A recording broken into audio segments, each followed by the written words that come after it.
Today I want to talk about some fast API facts from use cases and real production, and basically focus on things uh, we learned, me and my team learned, and we want to share so you have less learnings. Again, based on machine learning. So as I said, the talk is based on use cases. So building data hubs, data services, domain-driven service clients on-premise, in the cloud, somewhere in between, and migration scenarios. And of course, it's always for us and our clients, it's always really important. So it's not just like a small team or a smaller team compared to the organization of data engineers and data scientists. It very often includes business analysts and people who just want to crunch some numbers. And of course, microservices and model serving as well. So why is REST APIs in OpenAI standard a thing? So I think a very good thing here is actually its standardization, because it's really easy to ramp up some software, some tools, some demos. But I think the most underrated challenge in bringing data science into production is standardization and estimating how much time it actually takes to find a common ground, to basically say, hey, this is the standard and I mean, we, not the technical team, also the departments settle upon to communicate and work with. So it's so FastAPI and the other collaborators here of Pydantic and Starlet are very good tools to also introduce standardized models into data models into an organization. So as I put, it's probably, you see fast API on many slides. If you see cloud architectures or just like in the talk beforehand, you always see fast APIs somewhere. Your friend in the backend being very reliable and scalable in many different scenarios. Another thing is like there's documentation built in from doc strings and the models you define, and it's really easy to use and maintain, and it has a great community. So actually, it's a great tool to promote adherence to a common standard as well. So I'm Alexander. I'm working at Königsweg, and these are use cases I and my team have experienced in the past. And you feel free to connect on LinkedIn or come to one of the conferences I help to organize. You're most welcome. And a short disclaimer, yeah, there are probably some partially opinionated parts here about in the presentation I want to point to. Very important. I still love Fast API very much, and many thanks to everyone involved in the project. It's a great project and community and great people. So why do people use Fast API? As I said, it's a high performance web framework for building REST APIs. It's really easy to set up. A lot of things can be automated. It already uses ideas people know from beforehand. If you use like something like Flask, the transition from Flask is quite simple because there's many common patterns there you can just build upon. So there's not many changes. It's a very clever, I would say, evolution of other REST frameworks that were before that. So what's like a typical fast API journey? There's a requirement. Yes, we need a REST API, and we would like to use the Open API standard. So who knows about the Open API standard in the room? Just to give me a impression. Oh yeah, okay, about half. So the Open API standard is just like a standardized way of defining routes to URIs, and also like to openly communicate the data model and structure that is expected when talking to this endpoint, and it also gives you like a promise or a contract. This is the response. This is how the response will look like. So it's very good, especially if you work in larger teams or async, to really settle upon, hey, this is our communication protocol, if you could phrase it like that. So then, of course, probably you Google it, and then you will find, hey, there's Fast API. There's a lot of people like cheering about it, and there's like some really great there's a great tutorials on the website, so you have Hello World set up in 5 minutes. Yeah. And so this is how, to those who haven't heard about OpenAPI standard, this is how it looks like. You define your endpoints and the data models, and this is like a very simple representation. So if you start your API, and this is documentation on the website, which is actually already built in. That's the OpenAPI standard, and you can see the endpoints, play with them. It's like a live documentation. So this is really useful because who likes to write documentation here? Yeah, that's what I thought. So, so it's really good to just like you can basically ask your team, yeah, hey, please write some doc strings, and a lot is implicit, just like because it gives you examples for everything, and you can even enrich it with giving more examples, example data, and example outputs there. So the next step on this journey is, of course, you want to have like not just like a simple hello world endpoint. This is like still like a quite simple endpoint. About it's a use case from finance, so it's not really readable. So actually, it's a that's I cannot even read it. That's I mean, yeah. Anyway, it doesn't matter. It's about like assets, portfolios. So you have more and more input data which are required here, and from there it goes on and on. And of course, you want to have more endpoints, even more requests, even more response models. And of course, this also brings a new challenge. How can we keep all this together and just not build one endpoint at a time? So the project grows, and with growth, there likely are redundancies that you want to solve. For example, you don't want to really write the example, what is an asset ID and what's like an example for that. 100 times, because this is likely, or in this use case, something which we use very often, and we want to avoid repetition there, because repetition is not just boring, it's also against dry, which I'm going to cover in a minute. So the challenges here are not just like, hey, we know how to use FastAPI, because indeed there's more you need to learn, because FastAPI is built on shoulders of giants, and especially Pydantic, Starlet, and UVcorn. And today we're going to talk about Pydantic and Starlet. UVcorn is async whiskey server. That's more like for something for production. That's not something that's so relevant for development.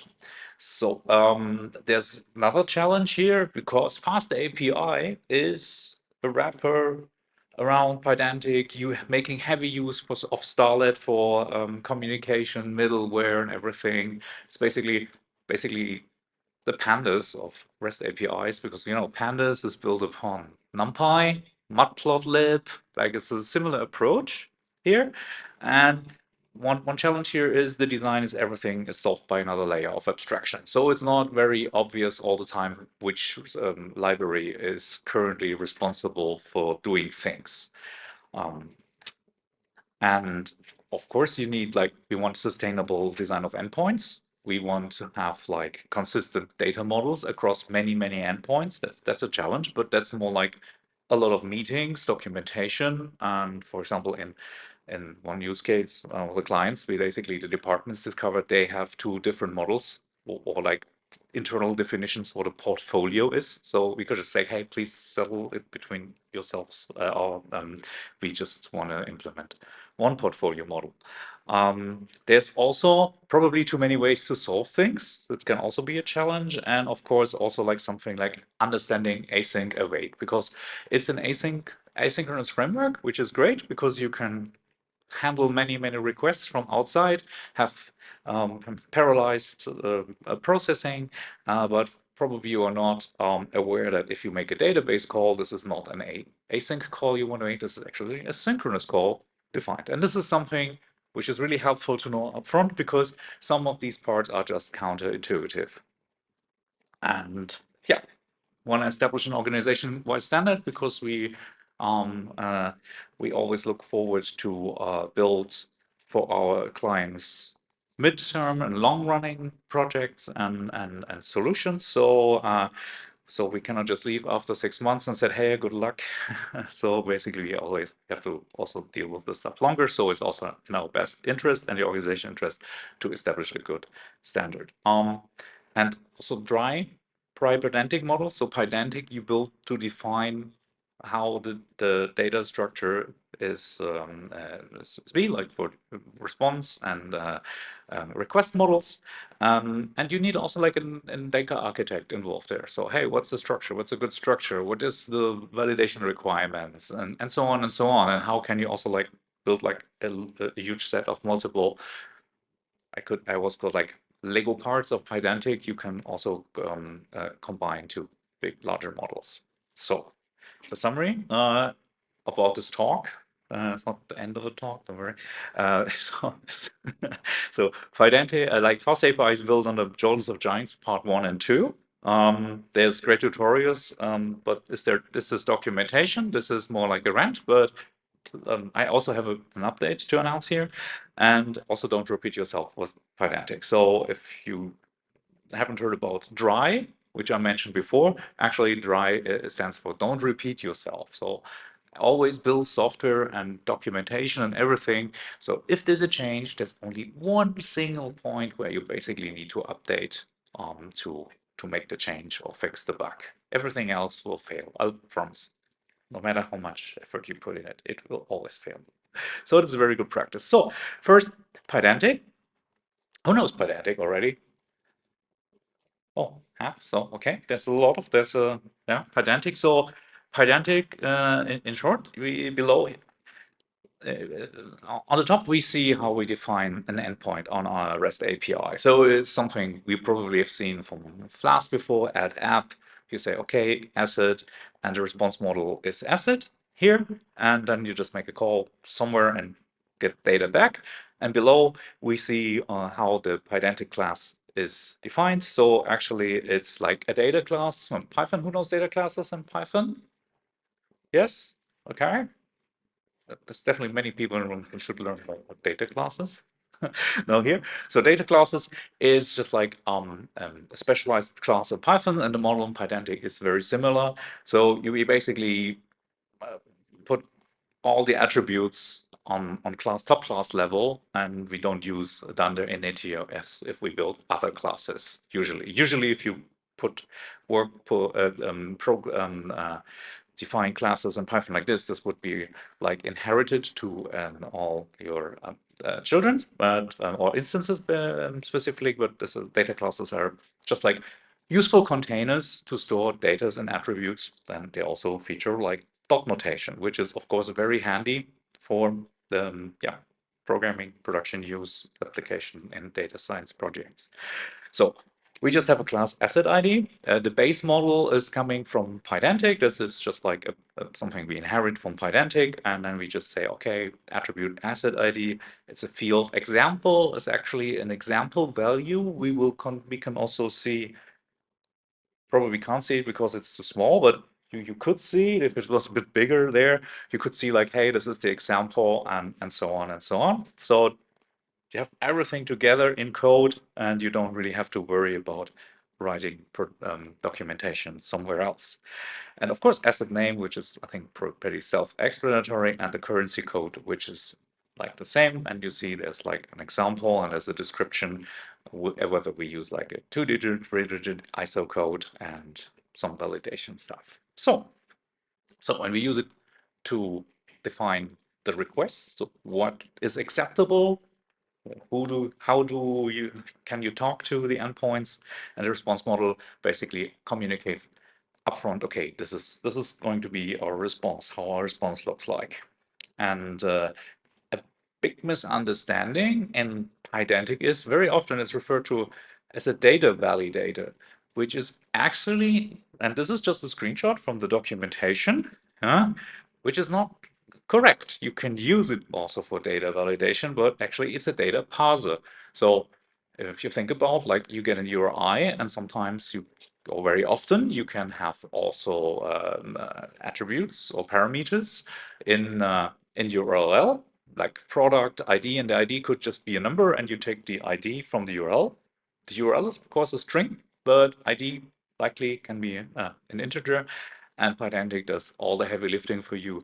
You just say the product ID or asset ID here. We expect this to be an integer, and anything what comes in Pydantic will just try to make it fit to the data type we defined beforehand in our model. So if Pydantic cannot cast the input, it will just raise a friendly exception. So a very simple example here. So if we define, okay, a list of integers, and we pass a list of strings there, Pydantic will just say, hey, okay, I can do that, and we will get a list of integers there. But it's not necessarily validating it. So, and of course, there's one thing to validate data. There's a decorator in Pydantic. And here we see like a simple decorator for like asset ID. And so we just want to validate it's between some range. And you can just like define a function. And if you use other validators, as I did in the past, for some levels like Cerberus, which was really great to validate data back in the, not back in the days, but maybe 7 years ago. So this is like way easier to write a validator. But the misunderstanding here is we write a validator, and I said, hey, the validator, my intuition would be, hey, the validator complains, the validation fails. But very important learning here is if you use a validator in a Pydantic model, if everything's fine, you still have to return the input value, which is v here. So, and if you don't, it will just return none. And of course, this will probably take you some hours to figure out what might happen. Another good use case here for validators, if you have additional context or rules to say, okay, this is probably not clean data, but we can handle it. Of course, you can also use a validator to mangle data. So if you want to just change the input value, for example, if you have like phone numbers can be formatted in so many ways with parentheses, without, whatever. You can also use it for data cleansing and mangling in between on single attributes. And yeah, so it can be also really useful. That to make anything that can work in some logical model, you can make this work with a validator. That's great. And the next misunderstanding, or something I would have really loved to know beforehand, is Pydantic defaults. So what is the default? So the default here is actually I can send something to an endpoint, and if my expectation usually is, okay, if it does not fit, if there's any extra attributes here, the endpoint will say, no, I don't understand you. So I was never like a big user of star quarks. I admit that many people use like this pattern in Python, just passing on all the parameters everywhere.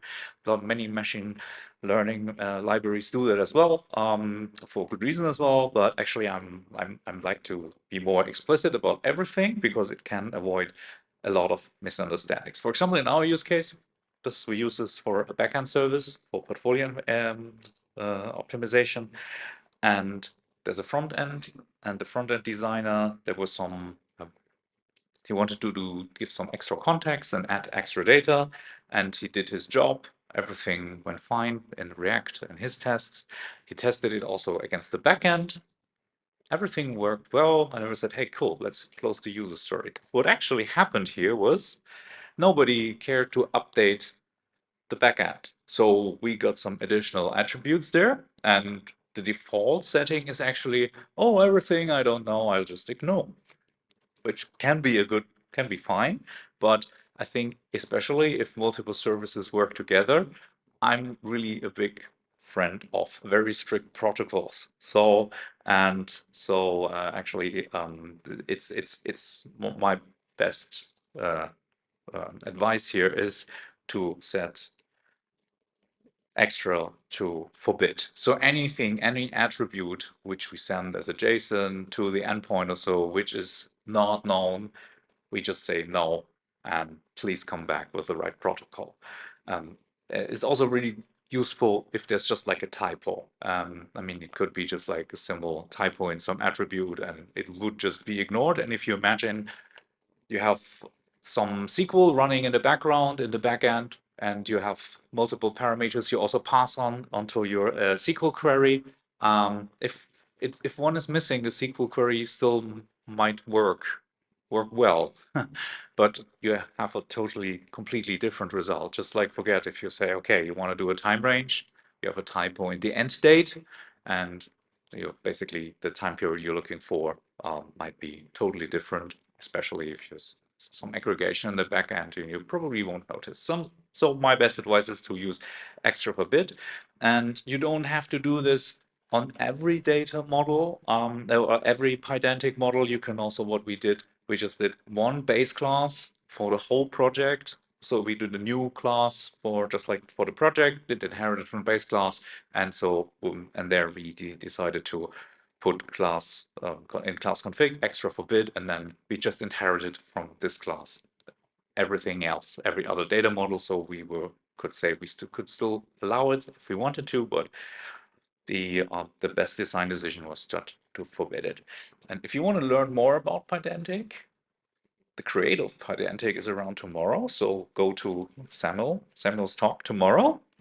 So it's what, tomorrow? Yeah, no, today, right? Later today, right? Sorry, in this room. I think it's later today. So yeah, go there. I think it's a great project. It has a lot of drive behind it, and I think there will be a lot more Pydantic around, especially in the data space. So enough about Pydantic.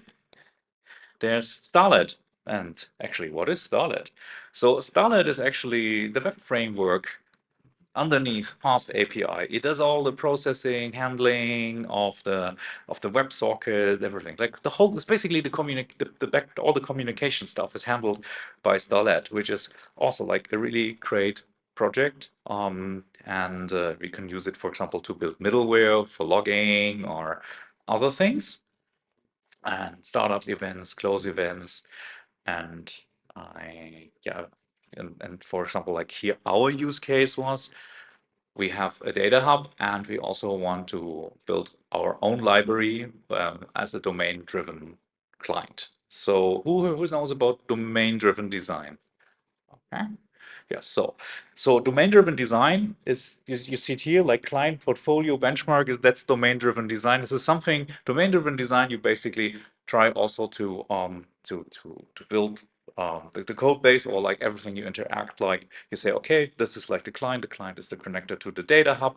If we want to do something with portfolio benchmark, it is something you can imagine which you can easily complete with your IDE autocomplete, and any business user just knowing what he wants to do, even not if it's not a super programmer, can basically interact with the service just by the domain knowledge. I think this is a good way to describe it.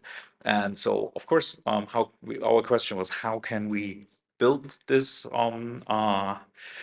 library, because we want to enable the developers, the data scientists, and as well the business users.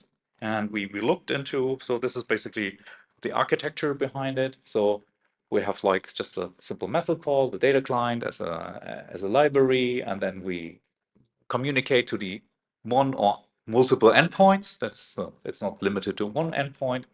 And we ask for like we translate for example the get the portfolio to the go to the portfolio endpoints, and the parameters we put there with the ID, we just translate the method call to a call to the endpoint in the background. And so users don't really need to know about what are the actual endpoints, because I think a very bad thing is if you have like something like an open API definition somewhere, people go to code, copy and paste the URLs, and I think you should never have this in code. Never have like copy paste roots in your code, because if the root changes, you have to change it everywhere in your code. So I think that's always something like good software engineering puts that at least into configuration. And as we want to do it, you basically outsource all this to a data client library you can just like maintain yourself.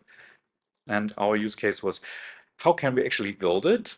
Open API standard is actually also offering a lot of on some auto generators, but when we looked at the auto generation unfortunately work on the JSON representation of the Open API standard, which works well if you just want to have a Rust, Ruby, whatever language client for your company API used based on this. But for us, the quality was not good enough because we lost a lot of information because we have everything in place in Python. So we have Python classes, we have Python modules with everything defined. And if we translate that to JSON, to the JSON representation, we lose some information. So we said, no, we need something basically which just is able also to connect the objects and the modules we have in place already. And so actually we decided to build our own code renderer with Ginger 2. Who knows Ginger 2? Oh, that's surprising. Well, yeah. So Ginger 2, for those who know, with Ginger 2 you can yeah, it's like a templating language where you can template a website, put variables in there, and so it was also really useful to write your own code with Ginger. And I would say I really enjoyed doing regressions with Ginger as well. So which was some parts. Yeah, so that worked really well. And another question here was, can the middleware somewhere fix it? So actually, data client, yes, we can render that with ourselves, but we also we're looking into the middleware. So middleware is, for those who don't know, it's like the middleware is something that happens between the communication comes in and there's actually a call to the database, or even like the before it actually arrives at the endpoint, there's middleware. You can use it for logging. Logging would be, hello, thanks for your call. We're working on it. It's like and we wanted to see, can we use it also like for data moderation for some use cases. And of course, he was like, the fast API was really great because we could just like spin up our fast API service in a debugging mode and just like see what happens and go there step by step and do what altering requests and handling simple or complex things there. But yeah, of course, here again, standardization kicks in. You cannot handle everything. So either you settle for body parameters like in posts, or you use query parameters. Both I would not advise because they are quite or probably impossible to distinguish.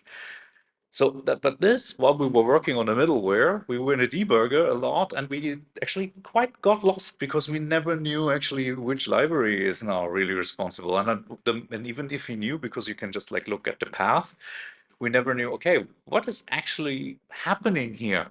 Because it's high, everything is highly abstracted. So there were no doc strings. So actually, I took the freedom to count the doc strings, and actually, one of the recent versions of FastAPI has 6,022 lines of code, 259 classes, and it only 11 doc strings. That's not much. So I said, okay, more doc strings for context would have been really helpful. So I was complaining about this PyCon and PyData Berlin in April already, and I don't know if more people had the same. But actually, last week, last week, I was giving this talk in a similar talk in PyCon Italia in Florence, and actually there was Marcello in the room, and Marcello is maintainer of Starlet, and he worked closely with FastAPI as well. And he said Sebastian is already on it. Sebastian is the creator of FastAPI. So actually, doc strings are in the works. So this complaint is already probably, hopefully, soon outdated. And I think it's a great example of starting communication in a community and also pointing out, hey, help, not just complain. Also, if there's something missing, help. This brings me to the last point. Don't repeat yourself with Pydantic. So we're back to dry. And so how can we work dry with Pydantic? As we see, it's classes. And so we can, of course, use classes and inheritance to abstract Pydantic models in a good fashion, because asset ID is something that is highly repetitive if you work in finance. And asset name, highly repetitive, that you don't have that in one place. So actually the basic idea is here to have like a class, and if you say class asset, forget the ID, that's a typo, and it's asset ID and asset name.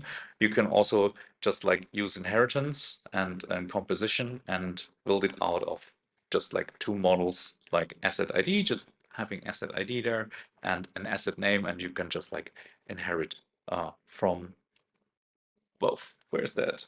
Where's the slide? Sorry. Ah, yeah. Yeah. I think, where is it? Oh, I think I deleted this. I have to fix this. So imagine the class below. Sorry, I wrong picture went out that it is like yesterday.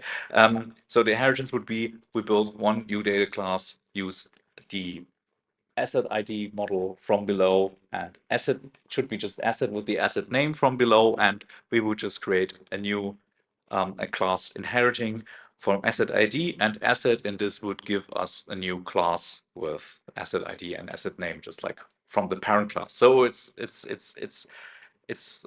really helpful to decompose everything into single bits, because then you basically have your Lego parts there and you can just combine. And the good thing is you don't need to rewrite any validators or examples, because this can also like be just boring and redundant. And as I said, redundancy is also like the door opener for bugs and mistakes.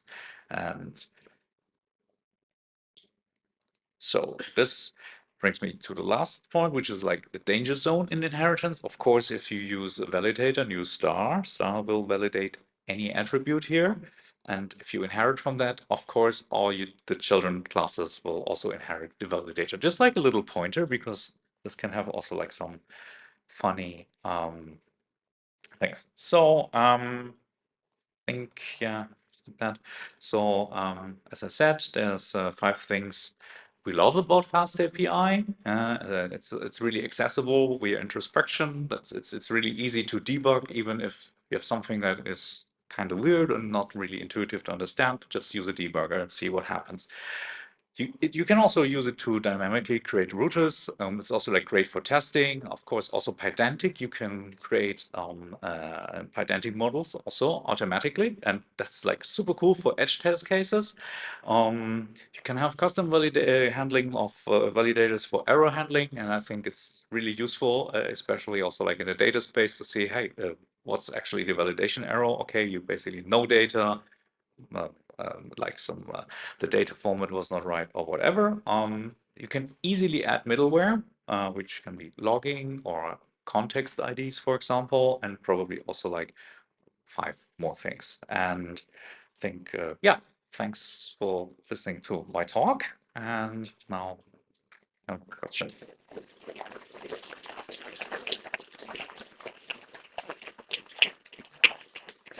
Do you have any questions?